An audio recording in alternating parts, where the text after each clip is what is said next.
don't take psychedelics because it's illegal. Neither do marionettes. Neither do robots.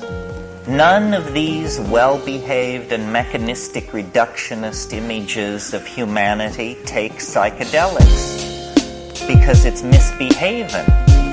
Misbehaving is a great sin. In fact, it's enshrined as the first sin. You'll regard that the psychedelic issue was there in Eden, and somebody misbehaved, and then they got tossed out forever and their children's children into the chaos of history. It's interesting to read in Genesis why this was. It was because they will become as we are, says Yahweh. They will become as we are if they eat the fruit of the tree of knowledge. I suggest to you that this is precisely what we should seek to do. We empower our experience by insisting on our authenticity. It's a wonderful thing to learn to be able to stand up and yell bullshit, because so much is being slung and nobody is talking about the primacy of experience and the dignity of the individual. The dignity of the individual. We went a long way with this in America before we betrayed it. And it wasn't only betrayed by the clowns in Washington, it's also betrayed by anybody who clusters themselves around the feet of some self-proclaimed nabob. Because the fact of the matter is, nobody knows what's going on. Nobody knows. Nobody has the faintest idea. The best guesses are lies, you may be sure of it. And so to pretend that one human being will lead another out of the dark night of ignorance and into the shining light of truth is ludicrous, absolutely grotesque. A product of this empowering of the human image that has gone on through several thousand years of dominator culture. If you want a teacher, try a waterfall, or a mushroom, or a mountain wilderness, or a storm-pounded seashore. This is where the action is. It's not back in the hive.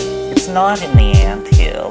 It's not knocking your head against the floor in front of somebody who claims that because of their lineage and whose feet they washed and whose feet they washed, that you should give credence to them.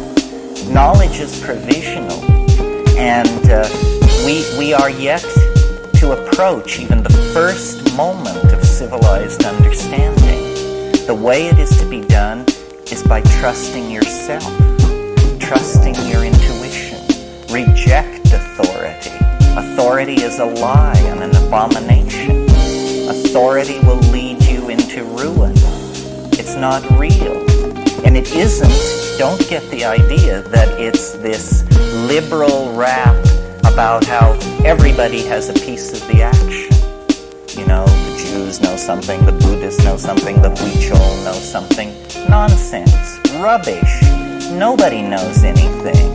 These are different kinds of shell games that have been worked out by priestly castes of people to keep things under control. Institutions seek to maximize control, control, control. That's what they're into. Did you think they were in the business of enlightening you? Saving your soul? Forget it. Control is what this is all about.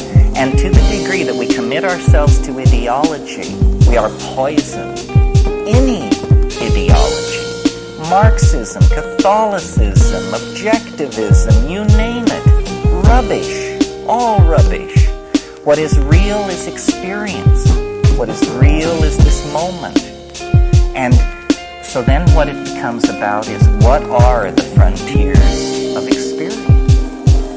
How much of that has been taken away from us by these dominators, by these priesthoods, by these cults, by these philosophical shell games? Well, a lot. That's the whole story of history. Our growing unease, our growing dis-ease, our malaise is all about the fact that we are kept from the wellspring of experience. We are sexually repressed. You may not feel it, but look back 100 years to a world where pianos wore pants. You know, we've made a little progress on the sexual thing. Maybe not. Maybe more or less than we think. But we are repressed in all of these areas. And we are particularly repressed in the area that relates to the psychedelic experience. Because it is raid to the dominator insect invasion. They can't take it. They can't stand it. Because it empowers the individual. It dissolves the cheerful model of science. It's just exposed as, a nice story. It enriches the accessible universe tenfold, 100-fold, 1,000-fold. It makes the individual complete within his or herself. And this completion of the individual is extremely destructive to the plan of the dominators, which is that you will be a cog in a machine. You will participate in the life of an organization. Not your life, the life of an organization. You will go to some bullshit job. You will pour the best years of your life and your genius and your hopes into this. You will serve an institution. You will serve.